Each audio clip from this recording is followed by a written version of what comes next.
Hello students, welcome to online biology classes. Myself Kamal. बेटा हम जो chapter number 2 NCERT class 12th की पढ़ रहे हैं बायोलॉजी में, जिसका नाम है sexual reproduction in flowering plants, उसमें आज हम आगे बढ़ेंगे बेटा।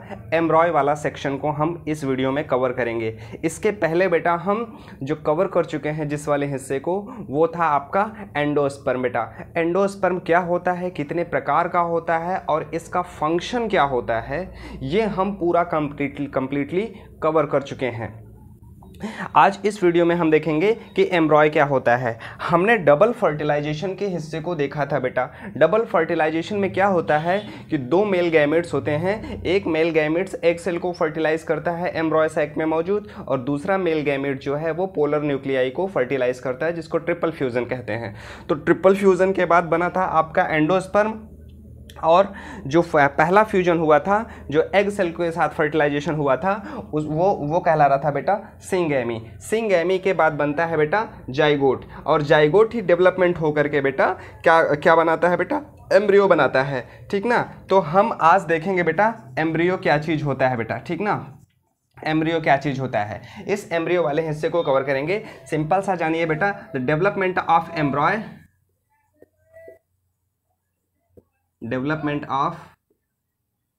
Development of embryo is embryogeny. ठीक ना, इट इज एम्ब्रियोजेनी। ठीक ना, एम्ब्रॉय का डेवलपमेंट बेटा एम्ब्रियोजेनी कहलाता है बेटा। ठीक ना, एम्ब्रियोजेनी कहलाता है। और जाइगोट से, जो जाइगोट है बेटा, उसी जाइगोट से ही एम्ब्रॉय का डेवलपमेंट होता है। सबसे पहले बेटा किसका डेवलपमेंट स्टार्ट हुआ था, एंडोस्पर्म का डेवलपमेंट स्टार्ट हुआ था, जिससे कि एंडोस्पर्म एक प्रॉपर फूड मटेरियल को रिजर्व कर लेता है, फिर जाकर के वो एम्ब्रॉय को डेवलपमेंट शुरुआत होती है। तो यानी जाइगोट बनने के बाद वो पहले कुछ रेस्टिंग फेज में जाता है, फिर उसके बाद वो माइटोटिकली डिवाइड करके एम्ब्रॉय में परिवर्तित होता है। ठीक, चलिए देखिए इसमें क्या लिखा है। The एम्ब्रॉय, the zygote after a period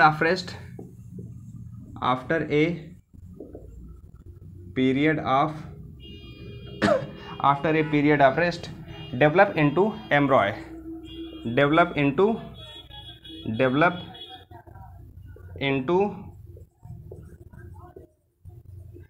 into एम्ब्रॉय। ये एम्ब्रॉय में डेवलप होता है। द प्रोसेस, हाँ, और एम्ब्रियोजेनेसिस में सिर्फ एक सिंपल सा प्रोसेस है।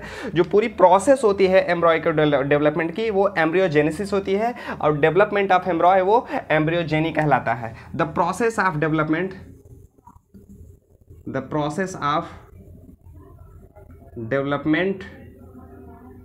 Of embryo is embryogenesis. Embryology क्या चीज होता है बेटा, एम्ब्रियोलॉजी स्टडी ऑफ एम्ब्रॉय। ठीक ना, स्टडी ऑफ एम्ब्रॉय, यानी एम्ब्रॉय की स्टडी को हम कहते हैं बेटा एम्ब्रियोलॉजी, और जो डेवलपमेंट की जो प्रोसेस होती है उसको हम एम्ब्रियोजेनेसिस कहते हैं। याद रखिएगा बेटा। ठीक ना, इतना आपको समझ में आ गया बेटा एम्ब्रॉय का फंडा।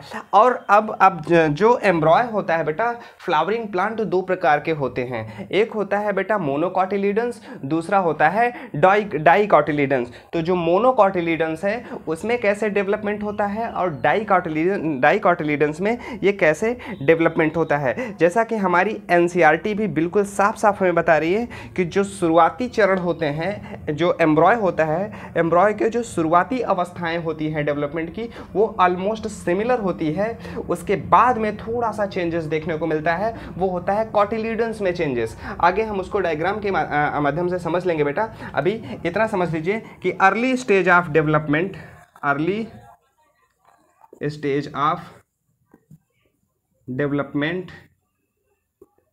Of embryo in both monocot and dicot is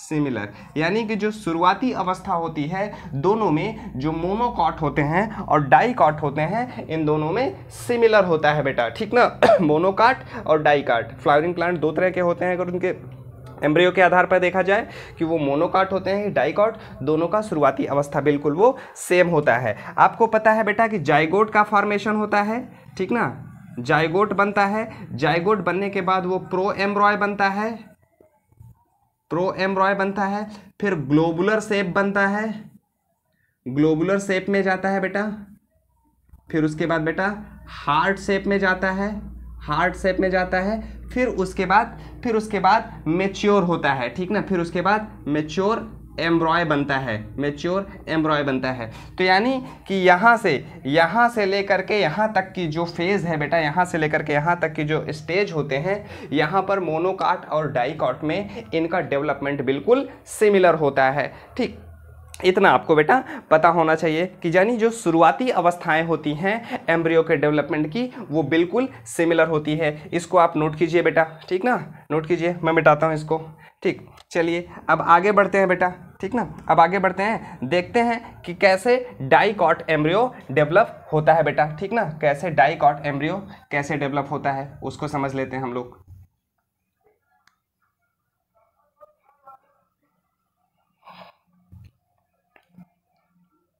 dicot में 2 कॉटिलीडन्स होंगे, मोनोकॉट में सिंगल कॉटिलीडन्स होता है, वो सील्ड शेप का होता है जिसको स्कूटेलम कहते हैं बेटा, ठीक।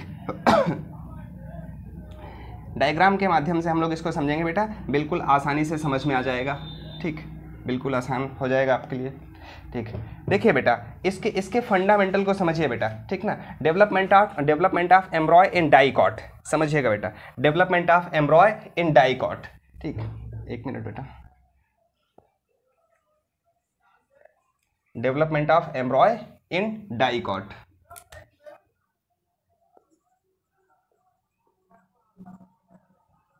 डेवलपमेंट ऑफ एम्ब्रॉय इन डाइकॉट, ठीक ना।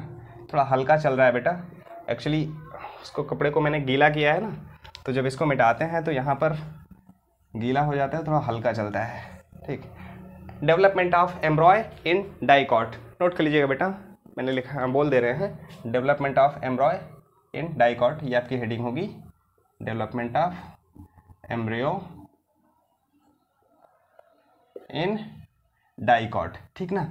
डाइकॉट एम्ब्रियो में कैसे होता है, देखो इतना तो आपको पता है बेटा, ये होता है आपका एम्ब्रॉय सैक, ठीक ना, एम्ब्रॉय सैक होता है, ये मान लेते हैं माइक्रोपाइलर एंड है, ये चलाजल एंड है। यहीं पर बेटा क्या था बेटा, यहीं पर माइक्रोपाइलर छोर पर ही क्या था बेटा, एंटीपोडल सेल था और ये जाइगोट था, ठीक ना। यहाँ पर पोलर न्यूक्लियाई थे जो कि फर्टिलाइज हो चुका है, ठीक ना, फर्टिलाइज हो चुका है ये भी। यहाँ पर तीनों सिनर्जिड सेल्स क्या होंगे बेटा, वो डीजनरेट होने लगेंगी, ठीक ना, तीनों सिनर्जिड सेल डीजनरेट होंगी और ये एंटीपोडल सेल भी डीजनरेट हो जाएगा। बचेगा क्या, सिर्फ ये जाइगोट बचेगा बेटा, ठीक ना। तो इसके डेवलपमेंट को तो हम देख लिए हैं, अब हम सिर्फ इसी जाइगोट को ही प्रोसीड करेंगे, देखते हैं कि क्या होगा बेटा। ये आपको याद रखिएगा बेटा, एनसीईआरटी में ये डायग्राम दिया है बेटा, ये लेबल करने के लिए आ भी सकता है कि जो सिनर्जिड सेल्स होती हैं बेटा, सिनर्जिड डीजनरेट हो जाती हैं, ठीक ना, सिनर्जिड जो होती है डीजनरेट हो जाती है, डीजनरेट हो जाती है, डिस्ट्रॉय हो जाती है। ये आपका पेन होता है बेटा, पेन प्राइमरी एंडोस्पर्म न्यूक्लियस, और पेन जिस सेल में प्रेजेंट होता है बेटा उसको प्राइमरी एंडोस्पर्म सेल कहते हैं, पेक कहते हैं बेटा, ठीक ना। और ये तीनों जो होते हैं बेटा एंटीपोडल भी डीजनरेट कर जाती है, ठीक ना, एंटीपोडल भी क्या कर जाती हैं, डीजनरेट कर जाती हैं, ठीक, एंटीपोडल भी क्या कर जाती हैं, वो डीजनरेट कर जाती हैं। ये आपको इतना तो पता ही है पहले से ही। पेन का रोल हम समझ ही चुके हैं, क्या काम करता है बेटा। अब देखिए, अब हम इसी जाइगोट को यदि हम बाहर निकाल लें, ठीक ना, चलो मैंने कहा कि यहाँ पर हमने बाहर निकाला, ये जाइगोट है, ये बेटा माइटोटिक डिवीजन करेगा, और माइटोटिक डिवीजन करेगा। देखिए बेटा जो एम्ब्रियो का डेवलपमेंट है ये कुल 6 प्रकार का होता है। अभी ऐसे 6 प्रकार का होता है। जोहेंसन एक साइंटिस्ट थे, इन्होंने इसको डिस्क्राइब किया था कि जो फ्लावरिंग प्लांट्स होते हैं एंजियोस्पर्म में, उन एस्टेराट टाइप कई प्रकार का होता है। अभी टाइप्स पे आप जाइएगा ही मत, ठीक ना, इस पे आप माथा पच्ची मत कीजिए, ऐसे क्वेश्चन कभी आते ही नहीं है, ठीक ना, आप एनर्जी वेस्ट होगा टोटल। तो अभी क्या है कि यहाँ पर जो जाइगोट दिखाई दे रहा है, ये जाइगोट डिवीजन करता है बेटा। तो जो डिवीजन करता है बेटा वो ट्रांसवर्स डिवीजन करता है, ठीक ना, यहाँ पर वो ट्रांसवर्स डिवीजन करेगा, ट्रांसवर्स डिवीजन करेगा। ट्रांसवर्स डिवीजन करेगा यानी माइटोटिक डिवीजन ही करेगा बेटा। अब जाइगोट बन चुका है, ठीक ना। अब ये समसूत्री विभाजन करेगा, माइटोटिक डिवीजन करेगा, 1 से 2 सेल बन जाएगा, 1 सेल ये बन गया, 1 सेल ये बन गया, ट्रांसवर्स डिवीजन हुआ है बेटा, ट्रांसवर्स डिवीजन हुआ है। ऊपर माइक्रोपाइलर एंड ही होगा, नीचे बेटा चलाजल एंड होगा। तो अब ये जब ये दोबारा जब डिवाइड करेगा तो ये 2 तरीके से, इसमें 2 सेल बन चुकी हैं। समझिएगा बेटा, फंडा को समझिएगा। अभी हम आपको लिखते भी हैं यहाँ पर कि पहला जो जाइगोट है ट्रांसवर्स डिवीजन किया, 2 सेल यहाँ पर बन जाती हैं, और जब दोबारा डिवीजन करता है तो यहाँ पर जो 2 सेल बनी हैं, ऊपर वाली जो सेल है इसको हम बेसल सेल कहते हैं बेटा, इसको हम बेसल सेल कहेंगे बेटा, इसको हम टर्मिनल सेल कहेंगे, ठीक ना, इसको हम टर्मिनल सेल कहेंगे, ठीक ना। ऊपर वाली जो होती है वो बेसल सेल कहलाती है, नीचे टर्मिनल सेल कहलाती है। तो बेसल सेल जो होती है बेटा, जो बेसल सेल होती है वो बेटा ट्रांसवर्स डिवीजन करेगी, और जो आपकी टर्मिनल सेल है बेटा वो वर्टिकल डिवीजन करेगी। तो समझिएगा बेटा, यहाँ पर देखिएगा इसको, ठीक ना। चलिए इसको मैं मिटाता हूँ। यहाँ पर जो बेसल सेल है बेटा वो ट्रांसवर्स डिवीजन करेगी। एक सेल यहाँ पर बन गई और दूसरी सेल यहाँ पर बन गई, ठीक ना। और जो ये वाली यहाँ पर एक सेल है बेटा, यहाँ पर एक सेल है, जो नीचे वाली सेल है, जो टर्मिनल सेल है, वो कैसा डिवीजन करेगी बेटा, वर्टिकल डिवीजन करेगी। तो यानी ये वाली सेल है जो बेटा, ये वाली सेल ट्रांसवर्स डिवीजन कर रही है, ठीक ना, ट्रांसवर्स डिवीजन कर रही है। और जो टर्मिनल सेल है बेटा वो कैसा डिवीजन कर रही है, वो वर्टिकल डिवीजन कर रही है, ठीक ना, वो वर्टिकल डिवीजन कर रही है। समझ में आया इतना बेटा, ठीक ना। जो ट्रांसवर्स सेल है ये ट्रांसवर्स सेल बना लेती है बेटा सस्पेंसर वाले हिस्से को, और ये जो निचला वाला हिस्सा है ये पूरा का पूरा एम्ब्रॉय वाले हिस्से को ये क्रिएट करता है बेटा, ठीक ना। ये एम्ब्रॉय वाले हिस्से को क्रिएट करता है। तो पूरा एम्ब्रॉय का जो निचला हिस्सा होता है, यानी जो कॉटिलीडन्स बनाने में हेल्प करता है, ये सस्पेंसर बनाने में हेल्प करता है, ये कॉटिलीडन्स को बनाने में हेल्प करता है बेटा, ठीक ना। अब ये आपको इतना समझ में आना होगा बेटा। ये भी वही ये वही बेसल सेल है बेटा, ये बेसल सेल है और ये टर्मिनल सेल्स हैं बेटा। अब यहाँ पर बेसल सेल 2 हो गई हैं और टर्मिनल सेल जो है बेटा यहाँ पर ये 4 हो गई हैं। तो अब क्या होगा बेटा, जो बेसल सेल है बेटा वो बेसल सेल एक वेसिकल स्ट्रक्चर में आ जाएगी, और लगातार ट्रांसवर्स डिवीजन करके एक स्टॉक की तरह स्ट्रक्चर बनाएगा, जिसको हम बेटा सस्पेंसर कहेंगे बेटा। बेसल सेल जो ऊपर वाली सेल आपको दिखाई दे रही है ये लगातार वर्टिकल डिवीजन करेगी, ठीक ना, लगातार वर्टिकल डिवीजन करेगी, और वर्टिकल डिवीजन करते करते ये एक स्ट्रक्चर को बनाती है जिसको हम सस्पेंसर कहते हैं बेटा, ठीक ना, ये सस्पेंसर कहलाता है।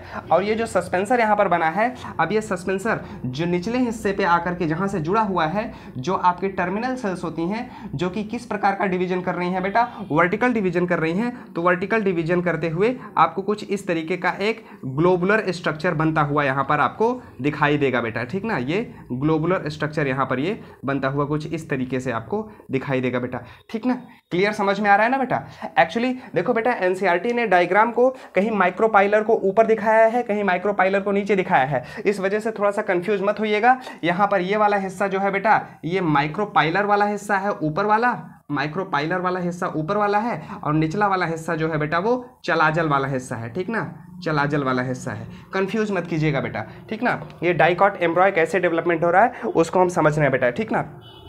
तो अभी यहाँ पर क्या है, ये बेटा एक ग्लोबुलर सेल बन गया है, जहाँ पर ये सस्पेंसर है बेटा। सस्पेंसर की सबसे लोवेस्ट सेल होती है, सस्पेंसर की सबसे लोवेस्ट सेल अगर मैं यहाँ पर इन 3 सेल्स को दिखाऊं, दिख रहा है, ठीक ना। हाँ, सस्पेंसर के अगर हम इन 3 सेल्स को दिखाते हैं तो ये वाली सेल्स कहलाती हैं बेटा हाइपोफाइसिस सेल कहलाती हैं बेटा, हाइपोफाइसिस सेल्स कहलाती हैं, ठीक ना, हाइपोफाइसिस कहलाता है, ठीक ना। ये हाइपोफाइसिस और ये जो ग्लोबुलर स्ट्रक्चर है, वेसिकुलर स्ट्रक्चर दिखाई दे रहा है, ये इसको जोड़ने का काम करता है बेटा, ठीक ना, ये इसको जोड़ने का काम करता है। यहाँ पर ये आपको ग्लोबुलर स्ट्रक्चर इसको बन गया बेटा, ठीक ना। यहाँ से यहाँ तक बेटा देखो ये क्या है, ये बेटा ये जाइगोट है, ठीक ना, ये जाइगोट है। मैं यहाँ से रेड पेन से इसको एक एक स्टेप वाइज लिख दे रहा हूँ बेटा। ये पहला वाला जो बना था यहाँ पर ये जाइगोट बना है बेटा, ये जाइगोट है ये वाला, और यहाँ से लेकर के यहाँ तक ये जो दूसरा वाला आपको दिखाई दे रहा है, दूसरा वाला ये आपका प्रो एम्ब्रियो है बेटा, ठीक ना, प्रो एम्ब्रियो है, कंफ्यूज मत होइएगा। अब ये जो तीसरा स्टेज आपको दिखाई दे रहा है, ये तीसरा स्टेज जो है बेटा, इसको हम कहते हैं बेटा ग्लोबुलर शेप कहते हैं, ठीक ना, ग्लोबुलर शेप कहते हैं। ये सस्पेंसर क्या काम करता है बेटा, सस्पेंसर एक सपोर्ट प्रोवाइड करता है, एक फिजिकल सपोर्ट प्रोवाइड करता है, और यहाँ पर ये न्यूट्रिशन लेने के लिए एंडोस्पर्म की ओर धकाता है एम्ब्रियो, जो ग्लोबुलर वाला हिस्सा होता है, न्यूट्रिशन लेने के लिए, क्योंकि एंडोस्पर्म जो होता है बेटा वो सेंट्रल सेल के अंदर प्रेजेंट होता है, नीचे की ओर पढ़ा चुके हैं बेटा, ठीक ना। तो वो नीचे की ओर ऐसे धक्का लगाएगा, नीचे की ओर जब धक्का लगाएगा तो वहाँ से उसको आसानी से न्यूट्रिशन वो मिल सकता है, एक फिजिकल सपोर्ट भी प्रोवाइड करता है। कौन, ये सस्पेंसर, याद रखिएगा, कंफ्यूज मत होना बेटा। फिर क्या होगा, अब क्या होगा, जो परिवर्तन देखने को मिलेगा अब वो इसी में परिवर्तन देखने को मिलेगा बेटा, ठीक ना। यहाँ पर आपको स्ट्रक्चर दिखाई दे रहा है, इसी में ये परिवर्तन देखने को मिलेगा। यहाँ पर अब ये ग्लोबुलर शेप एम्ब्रॉय हो गया है। अब क्या होगा, यहाँ पर आपको ये वेसिकल स्ट्रक्चर दिखाई ही देगा बेटा, ये सस्पेंसर रहेगा ही। फिर उसके बाद क्या होगा बेटा, ये कुछ हार्ट शेप का बन जाएगा बेटा, ठीक ना, ये कुछ यहाँ पर ये हार्ट शेप का बन जाएगा, ठीक। ये आपको कुछ यहाँ पर ये हार्ट शेप का एम्ब्रियो यहाँ पर ये दिखाई देगा बेटा, ठीक ना। वेसिकल्स तो रहेगा ही, सस्पेंसर रहेगा ही, हाइपोफाइसिस यहाँ पर सेल्स रहेंगे ही, और यहाँ पर जो ये हार्ट शेप का एम्ब्रियो बनता हुआ यहाँ आपको दिखाई देगा, ठीक ना। ये तीसरा वाला जो है बेटा, ये वाला जो बनेगा बेटा, आपको यहाँ पर नीचे दिखाई नहीं देगा, ठीक ना। यहाँ पर मैं इसको यहाँ पर लिख दे रहा हूँ बेटा, ये तीसरा वाला जो चौथा वाला जो है ये बेटा, ये कैसा है बेटा, ये हार्ट शेप का बन गया है, ठीक ना। ये कैसा है बेटा, ये हार्ट शेप का बन गया है, ठीक ना, ये हार्ट शेप का बन गया है, ठीक। ये वाला चौथा वाला हार्ट शेप का बन गया है, यानी आपको यहाँ पर कॉटिलीडन्स बनते हुए दिखाई दे रहे हैं। ये कहाँ पर बन रहा है बेटा, ओयूल के अंदर बन रहा है। ओयूल, कौन सा ओयूल, जो फर्टिलाइज हो चुका है उसके अंदर ये घटना घटित हो रही है। यानी कहने का मतलब है कि वो ओयूल जो होता है बेटा, वो एक सीड होता है, सीड में परिवर्तित हो जाता है अगर फर्टिलाइज हो चुका है, तो उसी सीड के अंदर ये बनता हुआ दिखाई दे रहा है। आप चने का बीज लेंगे, उसको भिगो देंगे, भिगोने के बाद उसमें जो स्प्राउट निकलता है, अंकुर निकलता है, अंकुर को खोल कर देखेंगे तो उसमें कॉटिलीडन्स आपको दिखाई देंगे बेटा। हाँ, ये प्रैक्टिकल में, लैब में बेटा आप लोग इसको करते भी हो, ठीक। फिर क्या होगा, अगले स्टेज पर क्या होगा, फिर बेटा अगले स्टेज पर क्या होगा, यहाँ पर देखिए वेसिकल्स तो रहेगा ही रहेगा, यहाँ पर ये इसके सस्पेंसर तो रहेंगे ही रहेंगे, ठीक ना। अब ये कुछ इस तरीके का स्ट्रक्चर यहाँ पर ये बन जाएगा बेटा, ये टारपीडो शेप का बन जाएगा, ठीक ना। ये टारपीडो शेप का बन जाएगा, यहाँ पर ये टारपीडो शेप का बन जाएगा, ठीक ना। ये यहाँ पर ये टारपीडो शेप का बन गया, ठीक ना। यहाँ पर आपको कॉटिलीडन्स दिखाई देने लगते हैं, तो दो कॉटिलीडन्स यहाँ पर आपको बिल्कुल क्लियर समझ में आएंगे बेटा। ये क्या है बेटा, ये दोनों के दोनों क्या है बेटा, कॉटिलीडन्स हैं, ठीक ना। कॉटिलीडन्स में क्या होता है, कॉटिलीडन्स में रिजर्व फूड मटेरियल होते हैं। जब सीड जर्मिनेट करने लगता है तो सीड जर्मिनेट करने लगता है तो उसको ये नरिशमेंट प्रोवाइड करते हैं, ठीक। जब सीड जर्मिनेट करने लगता है तो उसको ये नरिशमेंट प्रोवाइड करते हैं, जो एक्स एल्बुमिनस सीड होते हैं, ठीक ना, जिसमें एल्बुमिन खत्म हो चुका होता है, उसमें ये नरिशमेंट प्रोवाइड करते हैं, जिससे उसको हेल्प मिलता है, ठीक ना, शुरुआती स्टेज में, ठीक। अब क्या है, ये आपको कॉटिलीडन्स बनते हुए दिखाई दे रहे हैं। अब क्या होगा, अब इसी में बेटा, इसी में आपको अगर ध्यान से देखेंगे तो ये वाला हिस्सा, ठीक ना, जो ये वाला हिस्सा है ये रेडिकल बनाता है बेटा, रेडिकल आर फॉर रूट, यानी ये वाला हिस्सा रूट में परिवर्तित हो जाएगा बेटा, और ये वाला जो हिस्सा है बेटा, इसको हम प्लूम्यूल कहते हैं। प्लूम्यूल जो सूट वाले हिस्से को बनाता है, ठीक ना, प्लूम्यूल कहते हैं। तो अब प्लूम्यूल और ये रेडिकल, दो चीज़ें यहाँ पर आपको बनती हुई दिखाई दे रहे हैं बेटा। आप एक काम कीजिए, इस डायग्राम को बनाइए। ये कैसा शेप है बेटा, ये पांचवा जो है बेटा, ये पांचवा जो है बेटा, ये वाला जो है, ये पांचवा वाला टारपीडो शेप का है, ठीक ना, टारपीडो शेप का है, ठीक ना, टॉर्पीडो शेप का है। इसका फ्लो चार्ट याद रखिएगा बेटा, ठीक ना, फ्लो चार्ट याद रखिएगा। अब हम जो है लास्ट में जो फाइनल जो मैच्योर एम्ब्रॉय बन जाता है, मैच्योर एम्ब्रॉय में उसका समझते हैं कि कैसे वो मैच्योर एम्ब्रॉय का फॉर्मेशन होता है, उसका स्ट्रक्चर हम देखेंगे। लेबल करने के लिए एग्जाम में पूछा जाता है बेटा, ठीक ना, लेबल करने के लिए एग्जाम में आ भी चुका है वो, ठीक। चलो, ठीक। एनसीईआरटी का जो एक एक इमेज है, उस एक एक इमेज की लेबलिंग आपको अच्छे से याद ही होनी चाहिए, क्योंकि एग्जामिनर कब क्या उसका मूड सटक जाए वो आपको एग्जाम दे सकता है कि उसको लेबल कीजिए बेटा। तो इस वजह से सिर्फ एनसीईआरटी का, आपको इधर उधर का इमेज नहीं याद रखना है बेटा, ठीक ना, सिर्फ एनसीईआरटी का। और इसका फ्लो जो है, इसको जो आपको इसका जाइगोट, प्रो एम्ब्रॉय, फिर उसके बाद ग्लोबुलर शेप एम्ब्रॉय, हार्ट शेप एम्ब्रॉय, फिर मैच्योर एम्ब्रॉय। इसका फ्लो चार्ट भी याद रखना होगा, वो सफल करके दे सकता है इसको, इधर उधर उल्टा सीधा करके ये एग्जाम में ये एग्जामिनर दे सकता है इसको बेटा, ठीक ना। चलो अब देखते हैं हम लोग बेटा मैच्योर एम्ब्रॉय को समझते हैं। मैच्योर एम्ब्रॉय कैसा होता है,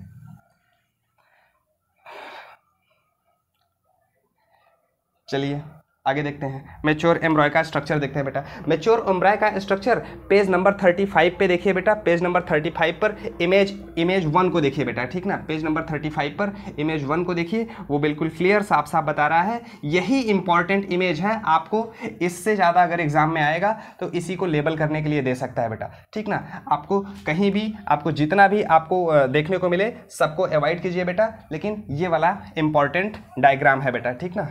एक्चुअली जो कपड़ा मैंने ज़्यादा गीला कर दिया है, ठीक। चलो देखिए इसको क्या लिखा है बेटा इसमें, ठीक, समझिएगा इसको। यहाँ पर ये दोनों आपको कॉटिलीडन्स आपको दिखाई देंगे बेटा, ठीक ना। यहाँ पर ये आपको कॉटिलीडन्स आपको ये दिखाई देंगे,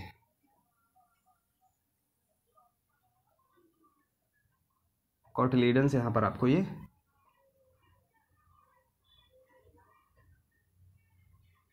ठीक ना, ये आपको कुछ इस तरीके से आपको दिखाई देगा बेटा, ठीक ना।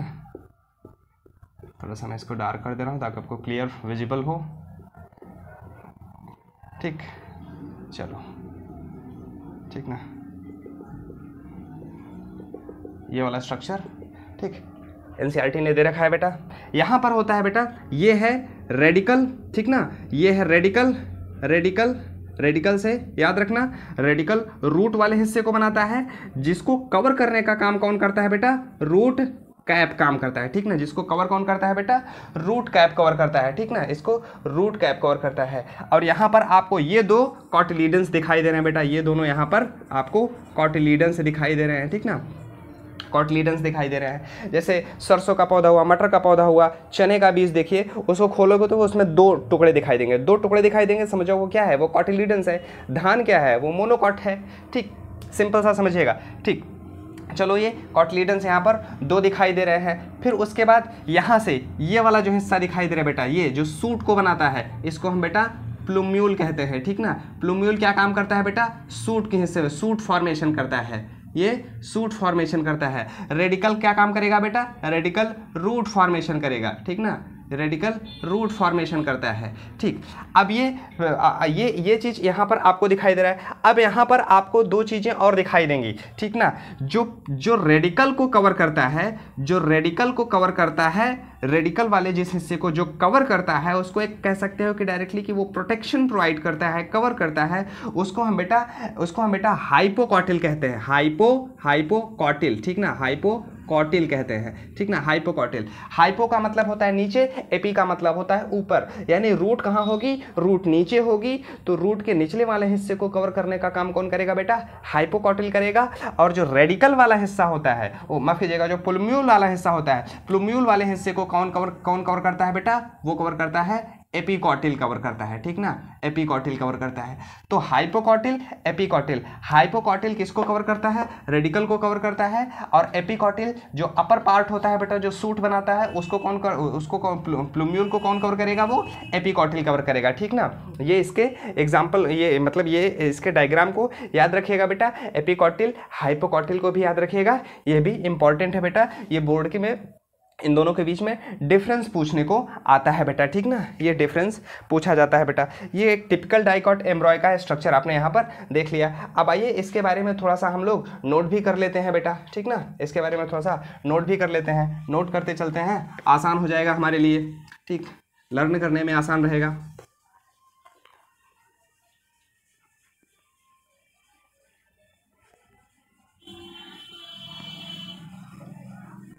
ठीक, चलिए देखते हैं क्या लिखा है बेटा, ठीक ना। देखिए, the normal type of dicot एम्ब्रॉय, note कीजिएगा बेटा, डेवलपमेंट ऑफ एम्ब्रॉय हेडिंग में, ठीक ना। द नॉर्मल, मैं बोलता भी रहूंगा बेटा, आप लोग लिखते जाइए। The normal type of dicot, the normal type of dicot embryo development development has been studied in, बहुत इंपॉर्टेंट है बेटा, किसमें, किस प्लांट में स्टडी किया जाता है बेटा, स्टेफर्ड पर्स, ठीक ना, स्टडीड इन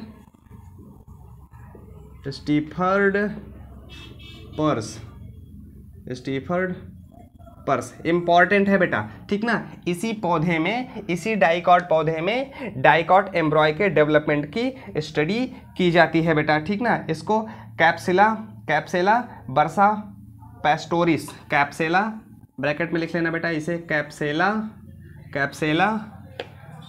बर्सा पैस्टोरिस, ठीक ना, कैप्सेला बर्सा पैस्टोरिस इस प्लांट का नाम है बेटा। इसकी फैमिली है बेटा क्रूसीफेरी, ठीक ना, क्रूसीफेरी, ठीक ना, क्रूसीफेरी फैमिली का ये प्लांट है। इसी पौधे में डाइकॉट एम्ब्रॉय के डेवलपमेंट की स्टडी की जाती है बेटा, ठीक ना। हाँ, इसी पौधे में इसकी स्टडी की जाती है बेटा, ठीक ना। This is called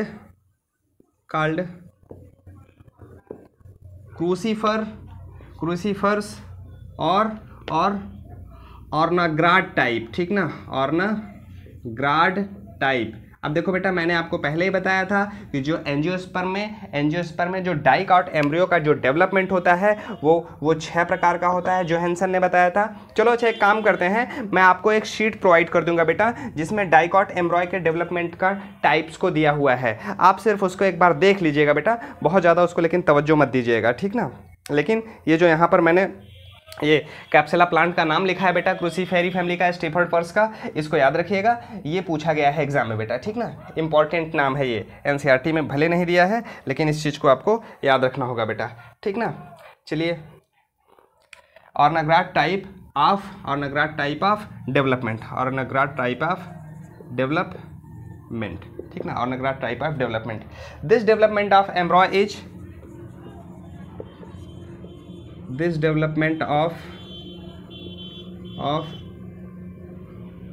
एम्ब्रॉय is endoscopic. ये हम आपको शुरुआत में भी बता चुके हैं बेटा, शायद मैं इसको लाइव क्लास में बताया था बेटा, जूम पर जब हम आए थे इसको हमने बताया था बेटा, एंडोस्कोपिक। दैट इज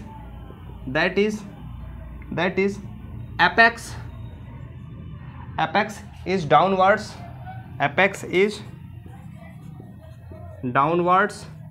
downwards या फिर towards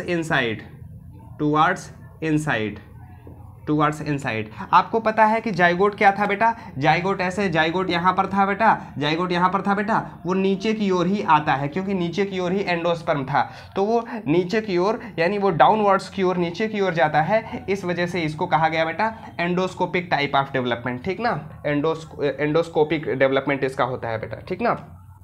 आगे लिखा है बेटा, the first division of zygote किस प्रकार का था बेटा, बताइए। अभी हमने बताया है the first division of zygote transverse होता है ना, ठीक ना। The first division of zygote is जो अभी आपने देखा बेटा वो उसी को लिख रहे हैं बेटा। The first division of zygote is transverse which produce a basal cell towards the micropyle,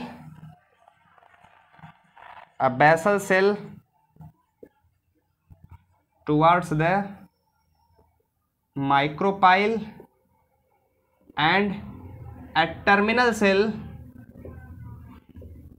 towards the चलाजल, ठीक ना, दिख रहा है, ठीक। अब इससे नीचे नहीं लिखेंगे बेटा, ठीक ना। क्या लिखा है बेटा कि देखो बेटा, आपको पता है कि जो जाइगोट होता है, जाइगोट का डेवलपमेंट होता है बेटा ट्रांसवर्स डिवीजन। हमने आप शुरू में ही लिखा, जाइगोट है, ये जाइगोट अगर डिवाइड करेगा तो ये ट्रांसवर्स डिवीजन होगा, इस तरीके से डिवीजन होगा बेटा। तो माइक्रोपाइल वाले एंड पर क्या बनाएगा, एक बेसल सेल बनाएगा बेटा, ठीक ना, बेसल सेल बनाएगा, और जो निचला वाला हिस्सा है बेटा उसमें कौन सा सेल बनाएगा, टर्मिनल सेल बनाएगा। उसी चीज को ये लिख रहा है। एक्चुअली बेटा आपको अचानक ऐसा लग रहा होगा कि ये पता नहीं क्या आ गया। एक्चुअली हुआ ये बेटा कि मैं लगातार यहाँ पर जो इसके पहले लिखा उसको मैंने मिटाया भी, मिटाने के बाद फिर मैं इसको लिख भी दिया और इसको समझा भी दिया, और अचानक बीच में 29 मिनट 13 सेकंड्स पे रिकॉर्डिंग ही रुक गई। और रुक गई, मैं लगातार बोलता जा रहा था, मुझे लगा कि मैं कहीं नीचे तो नहीं लिख दिया। मैं पीछे जा कर के जब देख रहा हूँ तो देख रहा हूँ तो पता चला कि वो कैमरा जो है बंद हो चुका है, बिल्कुल वो होम स्क्रीन आ चुकी थी। मुझे तो बड़ा शौक लगा कि यार मैं कहाँ, कितनी देर से बंद हुआ है, कितनी देर से नहीं बंद हुआ है। तो खैर एक ही इसमें अब एक ही ऑप्शन बच रहा है बेटा कि जो लास्ट वाली लाइन आपने लिखा था, इसके पहले जो लास्ट वाली लाइन लिखा था वो यही लिखा था बेटा, the first division of zygote is transverse which produce a basal cell towards the micropyle and a terminal cell towards the chalazal. यही आपने लिखा था बेटा, ठीक ना। इसके पहले थोड़ा सा 29 मिनट 13 सेकंड्स के थोड़ा सा पहले अगर देखेंगे तो यही लाइन आप लोगों ने लिखा था बेटा, ठीक ना, कि दो सेल्स बनती हैं। जाइगोट जब डिवाइड होता है, ट्रांसवर्स डिवीजन होता है, तो दो सेल्स बनती है। एक ऊपर वाली सेल्स जिसको हम बेसल सेल कह रहे हैं माइक्रोपाइलर पे, और नीचे जो चलाजल सेल्स बन रही है, ठीक ना। तो नीचे एक चलाजल सेल्स पे जो सेल्स बनती है उसको हम टर्मिनल सेल्स कहते हैं, ठीक ना। यही वाली लाइन आपने लिखा था। उसके बाद बेटा, उसके बाद जो अगला पॉइंट है वो यहाँ से मैंने लिखा है बेटा, ठीक ना। अच्छा हुआ कि मैंने इसको मिटाया नहीं, पीछे देखने चला गया था, ठीक। तो मैं एक बार इसको फिर से एक्सप्लेन कर दे रहा हूँ, समझा दे रहा हूँ क्या लिखा है। इसको आपको नोट भी करना है उस वाली लाइन के बाद, ठीक ना, जो दो सेल्स बन चुकी थी, ठीक ना। आपको पता है कि यहाँ पर एक जाइगोट होता है और ये ट्रांसवर्स डिवीजन करेगा तो एक बेसल सेल बनाएगा, एक टर्मिनल सेल बनाएगा, ठीक ना। वहाँ तक तो आपने लिखा है। ये बेसल सेल माइक्रोपाइलर पे होता है, चलाजल सेल कहाँ पर होगा बेटा, चलाजल सेल एंड पर कौन होगा बेटा, वो टर्मिनल सेल पर होगा, ठीक ना। ये चलाजल सिरा है, ये बेसल सेल है, माइक्रोपाइलर पर बना है। इतना आपको इसके पहले था बेटा, ठीक ना। तो अब उसी के आगे ये प्रोसीड कर रहा है, अब समझिएगा इसको, ठीक ना। मुझे बार बार चेक भी करना पड़ेगा कि कहीं रिकॉर्डिंग रुक तो नहीं गई है, नहीं पता चला मेरी सारी मेहनत जो है वेस्ट हो जाएगी, जाया हो जाएगी, ठीक। चलिए देखिए क्या लिखा है बेटा, मैंने मिटाया और इसको नोट भी कर दिया था और इसको लिखता जा रहा था, समझाता जा रहा था, ठीक है। अब फिर क्या लिखा है बेटा, the basal cells divides by, कोई बात नहीं यार, स्ट्रगल इज एग्जिस्टेंस, डार्विन ने जो बताया ना, वो स्ट्रगल करते रहो तभी एग्जिस्ट करोगे यहाँ पर, ठीक। चलो, the basal cell divides by transverse division and the terminal cells divide by vertical या फिर लॉन्गिट्यूडिनल, ठीक ना। जो बेसल सेल है यहाँ पर, ठीक ना, फिर से इसको समझिएगा एक बार। यहाँ पर जो बेसल सेल्स है, ठीक, देखिए नोट भी करना है बेटा, यहाँ पर समझने की कोशिश कीजिएगा, ठीक ना। देखो यहाँ पर क्या था बेटा, यहाँ पर था ये एक बेसल सेल बना, एक टर्मिनल सेल बना। तो जो बेसल सेल थी वो ट्रांसवर्स डिवीजन से डिवाइड करेगा, ठीक ना। वो ट्रांसवर्स डिवीजन से डिवाइड करेगा, दो सेल बना लेगा, ठीक ना, दो सेल बना लेगा। जबकि जो नीचे टर्मिनल सेल है वो लॉन्गिट्यूडिनल डिवाइड करेगा या फिर वर्टिकल डिवाइड करेगा, तो ये दो सेल बना लेगा, ठीक ना, दो सेल बना लेगा। सो सेल्स आर फॉर्म्ड, ठीक ना। सो सेल्स आर फॉर्म, जो सेल्स बनी हैं वो कैसी होती हैं बेटा, टी शेप्ड की होती हैं और उसे हम प्रो एम्ब्रॉय कहते हैं, ठीक ना। यहाँ पर जो सेल्स यहाँ पर बनी है वो किस शेप्ड की है बेटा, वो बेटा किस शेप की बनी है बेटा, सो 4 सेल्ड आर फॉर्म्ड। गलती मैंने किया लिया, सो लिखा है, फिर so 4 celled are formed, so 4 celled are formed, 4 cells are formed. कितनी सेल बनी है बेटा, 2 से यहाँ पर 4 सेल बनी है, 4 सेल बनी है और ये कुछ टी शेप का आपको दिखाई देगा। इसी को हम बेटा क्या कहते हैं बेटा, इसी को हम प्रो एम्ब्रॉय कहते हैं, ठीक ना, प्रो एम्ब्रॉय कहते हैं। कंफ्यूज मत होना बेटा, जाइगोट था, जाइगोट ने ट्रांसवर्स डिवीजन किया, माइक्रोपाइलर पर एक जो सेल बनाया है उसको बेसल सेल कह रहे हैं, और जो चलाजल पर से एक सेल बनाया है उसको हम टर्मिनल सेल कह रहे हैं। और जो बेसल सेल है वो ट्रांसवर्स डिवीजन करके 2 सेल बनाती है, और जो टर्मिनल सेल है वो डिवीजन करके बेटा 2 सेल बनाती है। तो इस वजह से एक 4 सेल का स्ट्रक्चर बनता है। वो उसका शेप कैसा होता है बेटा, टी शेप्ड का होता है बेटा, ठीक ना, टी शेप्ड का होता है। और अगर इसको माइक्रोपाइल को अगर आप उल्टा करोगे, माइक्रोपाइल को, क्योंकि ये तो यहाँ पर उल्टा मैं एनसीईआरटी ने उल्टा दिया है तो मैंने वैसे ही बनाया है। माइक्रोपाइल कहाँ पर होता है बेटा, नीचे ही होता है बेटा, ठीक ना। तो माइक्रोपाइल को अगर आप नीचे कर दोगे तो ये इन्वर्टेड टी शेप का हो जाएगा, ठीक ना। तो कंफ्यूज मत होना, अगर ये टी शेप अगर आ गया तो इन्वर्टेड टी शेप रहेगा ऑप्शन में प्रो एम्ब्रॉय का 4 सेल्ड स्टेज में, तो वो इन्वर्टेड टी शेप्ड को आप करेक्ट कर लीजिएगा बेटा, ठीक ना, वही ऑप्शन लगाइएगा, ठीक। तो यहाँ पर टी शेप्ड का प्रो एम्ब्रॉय यहाँ पर बनता है।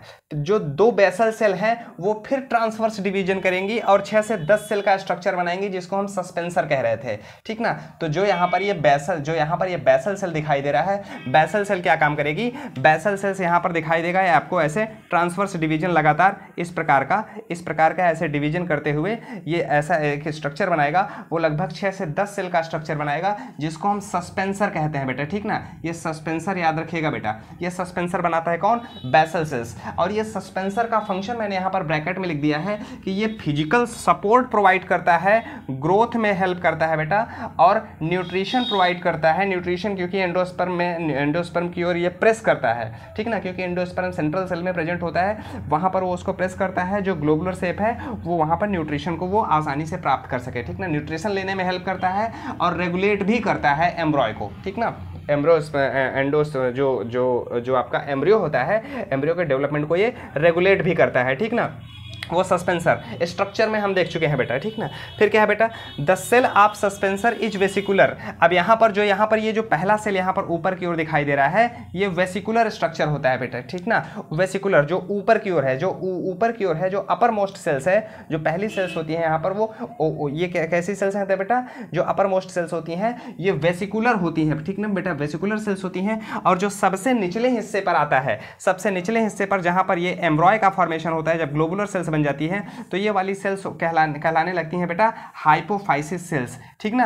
हम स्ट्रक्चर में बता चुके हैं बेटा, जो क्या बनाती हैं बेटा, रेडिकल्स बनाती हैं और रूट कैप का फॉर्मेशन करती हैं। इसी चीज को बेटा हमने क्या किया था, बकबक कर दिया था और लगातार बकबक करता जा रहा था, और यहाँ पर शून्य बटा सन्नाटा, बिल्कुल कोई रिकॉर्डिंग नहीं हो रही थी, ठीक। तो एक काम कीजिएगा बेटा, इसको आप नोट कर लीजिए, ठीक। जहाँ पर आपने इसके पहले लिखा था और एक ये आपको सामने दिखाई दिया होगा, बिल्कुल कट होकर के आया होगा, इसको नोट कर लीजिएगा बेटा, ठीक ना। वीडियो को पॉज करो, इसको नोट करो, हम मिटाते हैं तब तक, ठीक। आगे बढ़ते हैं बेटा, ठीक ना, आगे बढ़ते हैं। फिर आगे एक लाइन और लिखते हैं बेटा, ठीक, एक लाइन और लिखते हैं, आपका ये डाइकॉट वाला हिस्सा यहाँ पर ये कवर हो जाएगा। अब आगे बढ़ते हैं, ठीक। हो जाता है कभी कभी ऐसा एक बार और हो चुका है ऐसा एक बार और हो चुका है।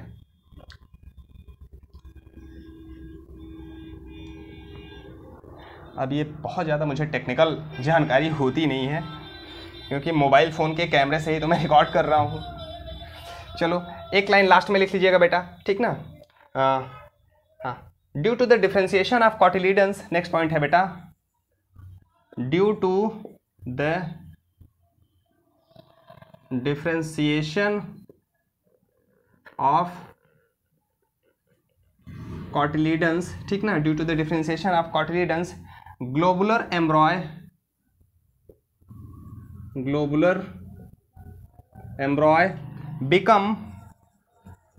बिकम हार्ट शेप्ड, ठीक ना। ग्लोबुलर एम्ब्रॉय किस में बन जाएगा बेटा, हार्ट शेप में बन जाएगा। स्ट्रक्चर हम देख चुके हैं बेटा, ठीक ना। मैच्योर एम्ब्रॉय, अब यहीं से बेटा वो कॉटिलीडन्स बनेगा। अब यहां तक, इसके पहले तक तो सब कुछ सेम होगा मोनोकॉट और डाइकॉट में, आखिरी अंतर यही मैच्योर एम्ब्रॉय में ही देखने को मिलता है बेटा, ठीक ना। Mature embryo in dicot consists, ठीक ना, consist of two lateral cotyledons,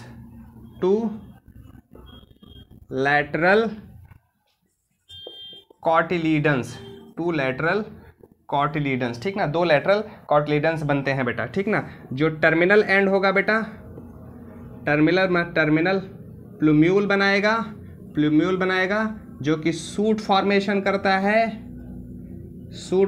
करता है। जमीन के ऊपर वाला हिस्सा जो आता है बेटा वो प्लूम्यूल वाला होता है बेटा, हाँ, प्लूम्यूल या फिर स्टेम टिप कह सकते हो बेटा इसको, ठीक ना। स्टेम टिप बनाता है, ठीक, स्टेम टिप। और जो बेटा लास्ट वाला जो होता है बेटा रेडिकल, ठीक ना, एंड रेडिकल जो होता है वो रूट टिप बनाता है, ठीक ना, रूट टिप बनाता है, रेडिकल या फिर रूट टिप बनाता है। चलो इस चीज़ को नोट कर लो बेटा। डायग्राम आपने बनाया ही था बेटा, डायग्राम में आपने समझा ही था, सिंपली सा इसको एक फ्लो चार्ट में ऐसे समझ सकते हो बेटा।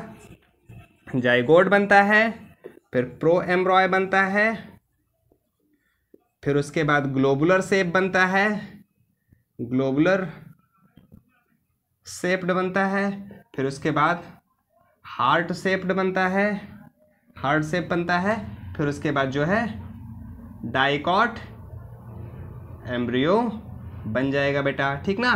डाइकॉट एम्ब्रियो में 2 कॉटिलीडन्स देखने को मिलेंगे और प्लूम्यूल और रेडिकल देखने को मिलेंगे। प्लूम्यूल को कौन कवर करेगा बेटा, जो ऊपर वाला हिस्सा होगा एपिकोटाइल कवर करेगा, और रेडिकल को कौन कवर करेगा बेटा, हाइपोकोटाइल कवर करेगा। क्लियर, ठीक ना, इतना तो जानते रहो बेटा। ठीक, चलो अब हम देखते हैं मोनोकाट का एम्ब्रॉय डेवलपमेंट, ठीक ना, मोनोकाट का। इसको नोट कर लीजिएगा बेटा, ठीक ना, इसको नोट कर लीजिएगा। ठीक, एक एक पॉइंट मैं लिखता इसलिए हूँ बेटा कि ताकि आप उसको नोट भी कर सको, नोट्स भी बना सको, जो क्विक रिवीजन के लिए आसान होता है बेटा। जो एग्ज़ाम के टाइम पे, एग्ज़ाम का टाइम जो आता है आपका, चाहे वो मेडिकल का एग्ज़ाम हो, बोर्ड का एग्ज़ाम हो, उसके लिए क्विक रिवीजन के लिए नोट्स ज़रूरी होता है बेटा। लेकिन एनसीईआरटी को भूलने का नहीं, आपको पहला प्यार जो होना चाहिए ना, जो पहला प्यार जो होता है इस उम्र में, वो अभी हमारा पहली मोहब्बत हमारी जो है ना, वो एनसीईआरटी है, उसी से हम प्रेम करते हैं और किसी से नहीं, ठीक ना। वो उसमें थोड़ा अट्रैक्शन कम होता है, लेकिन फिर भी हमारा पहला प्यार वही रहेगी, एनसीईआरटी रहने वाली है, ठीक। और ये वाला प्यार कभी धोखा नहीं देता है, इतना भी जानते रहिए। ये जो एनसीईआरटी वाला मोहब्बत है ना, ये वाला प्यार जो है ना, ये कभी धोखा नहीं देगा, ठीक। ये हमेशा जो है खरा उतरेगा आपके पूरे जीवन तक, ठीक। चलो, डेवलपमेंट ऑफ मोनोकाट एम्ब्रॉय, ठीक ना, डेवलपमेंट ऑफ मोनोकाट एम्ब्रॉय, ठीक ना, डेवलपमेंट ऑफ मोनोकाट एम्ब्रॉय। सब कुछ सेम होगा, कहां तक सेम होगा, बनेगा जाइगोट, बनेगा प्रो एम्ब्रॉय, बनेगा ग्लोबुलर शेप, बनेगा हार्ट शेप, फिर उसके बाद थोड़ा सा परिवर्तन हो जाएगा, इसमें एक ही कॉटिलीडन्स देखने को मिलेंगे, वो सील्ड शेप का होगा, टारपीडो शेप का नहीं होगा, वो सील्ड शेप का होगा। और वो सील्ड शेप के एक कॉटिलीडन्स को हम स्कूटेलम कहते हैं। सिर्फ इतना ही अंतर होता है, इतना ही आपको दिमाग में रखना है बेटा, ठीक ना। चलो इसमें देख लो बेटा, the normal type of monocot एम्ब्रॉय, note करते जाना बेटा, the normal type of monocot एम्ब्रॉय, the normal type of monocote embryo has been studied in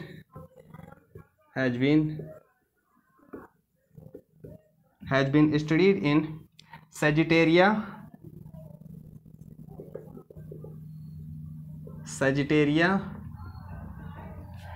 sagitticifolia,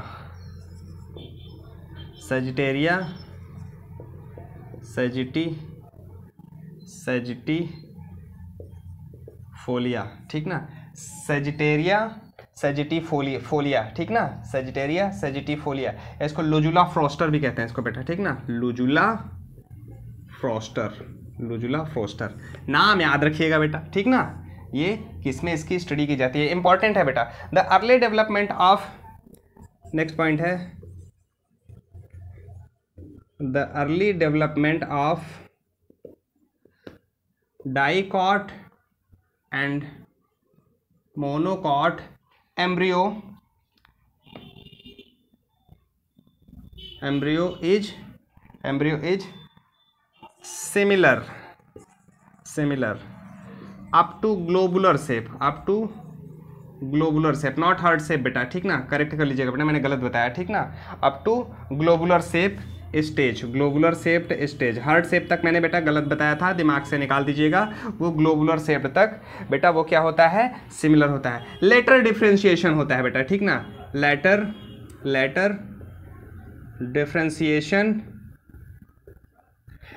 differentiation क्या हो जाएगा बेटा, लेटर डिफ्रेंशिएशन क्या होगा बेटा, डिफ्रेंशिएशन स्टार्ट हो जाएगा बेटा। यानी क्या होगा बेटा, समझ लीजिएगा, zygote, pro एम्ब्रॉय, pro एम्ब्रॉय, zygote, pro एम्ब्रॉय, फिर उसके बाद बेटा क्या होगा बेटा, ग्लोबुलर शेप, ठीक ना, ग्लोबुलर शेप, ग्लोबुलर शेप।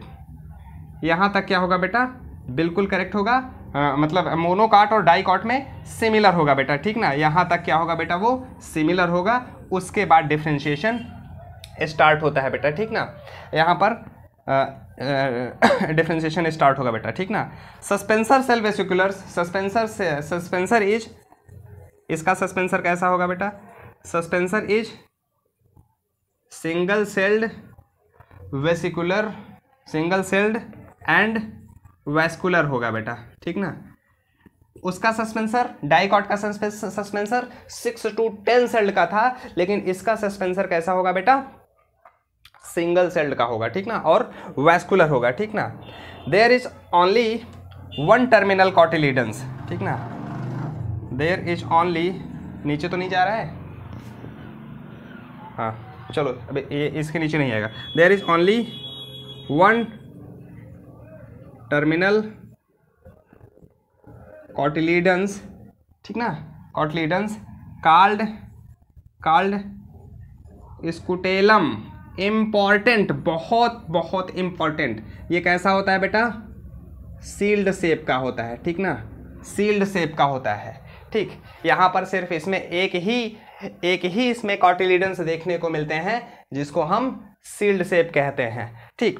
चलो इधर देखो, पहले इधर क्या बोल रहे हैं, इधर उधर झांकने लगते हो, समझो पहले क्या लिखा है इसमें।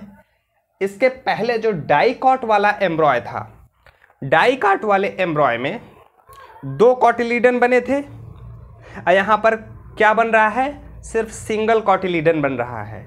और इस सिंगल कॉटिलिडन्स को क्या कहते हैं बेटा, हम क्या कहते हैं, स्कुटेलम कहते हैं, सील्ड शेप का होता है, ठीक ना, सील्ड शेप का होता है। जैसे कि एनसीईआरटी में भी साफ साफ लिखा हुआ है बेटा, ठीक ना, जो बेसिकली ग्रास फैमिली में देखने को मिलता है। इसको मिटा रहे हैं बेटा। अब हम स्कुटेलम, इसका मोनोकाट का स्ट्रक्चर हम आपको यहाँ पर बना करके समझाते हैं बेटा, ठीक ना, इसको मिटा दें तब, ठीक। चलो वैसे एनसीईआरटी में इसका डायग्राम दिया हुआ है बेटा, इसका डायग्राम इम्पॉर्टेंट है। दोनों डायग्राम, मोनोकाट का मैच्योर एम्ब्रॉय का डायग्राम और डाइकॉट के मैच्योर एम्ब्रॉय का डायग्राम, लेबल भी करना है और आपको पहचानना भी है। पहचानने में तो आप आसानी से पहचान सकते हो, एक कॉटिलिडन से दिखाई देगा तो आप उसको स्कुटेलम वाला मोनोकाट कह दोगे, 2 कॉटिलिडन से दिखाई देगा तो उसको आप डाइकॉट कह दोगे, ठीक ना। यार थोड़ा सा ऐसे मैं रफली ऐसे मैं बना दे रहा हूँ, आप ऐसे समझ जाइएगा। सील्ड शेप स्ट्रक्चर होता है यार ऐसे, ठीक ना। कैसे बना है यार, यहाँ पर एपीब्लास्ट होगा, ऐसे बना। अरे यार यही वाला देख लो, मेरा जो डायग्राम है ना, बिल्कुल वो बिल्कुल छिटा ही है, ठीक। देखो इसको, ये वाला, इसी डायग्राम को मैं बना रहा हूँ बेटा, ठीक ना। चलो देखो यहाँ पर इसके अंदर का जो स्ट्रक्चर है बेटा याद रखिएगा, ठीक ना। इसके अंदर का जो स्ट्रक्चर है याद रखिएगा, ठीक ना। इसके अंदर के जो स्ट्रक्चर को याद रखिएगा। ये वाला क्या है बेटा, इसको हम सिंगल, एक ही कॉट दिखाई दे रहा है, ठीक ना, सिंगल एक ही कॉटिलिडन्स दिखाई दे रहा है, इसको क्या कहेंगे बेटा, स्कुटेलम कहते हैं बेटा, ठीक ना। ये कैसा होता है बेटा, सील्ड शेप का होता है, सील्ड शेप का होता है, ठीक। ये स्कुटेलम होता है, ये एपीब्लास्ट होता है, एपीब्लास्ट होता है। यहाँ पर आपका रेडिकल वाला हिस्सा होता है बेटा, ठीक ना। यहाँ पर ये आपका रेडिकल वाला हिस्सा होता है, किताब में दिया बेटा। रेडिकल ये रूट का फॉर्मेशन करेगा, रूट फॉर्मेशन करेगा बेटा, ठीक ना। और यहाँ पर ये बेटा, ये सूट एपेक्स जो आपको दिखाई दे रहा है, ये सूट का फॉर्मेशन करेगा, ठीक ना, सूट का फॉर्मेशन करेगा, ठीक। ये सूट का फॉर्मेशन करेगा। और यहाँ पर ये रूट कैप होगा, इसका रूट कैप होगा बेटा, इसका, हाँ रूट कैप होगा। यहाँ पर इसको समझिएगा, दोनों का अंतर बोर्ड एग्जाम में पूछा जाता है बेटा।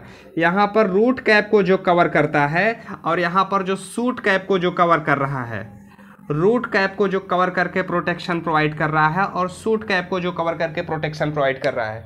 सूट कैप को जो प्रोटेक्शन प्रोवाइड करता है उसको हम कोलियोप्टाइल कहते हैं, और रूट कैप को जो प्रोटेक्शन प्रोवाइड कर रहा है इसको हम कोलेराइजा कहते हैं, ठीक ना, कोलेराइजा, ठीक ना, इसको हम कोलेराइजा कहते हैं।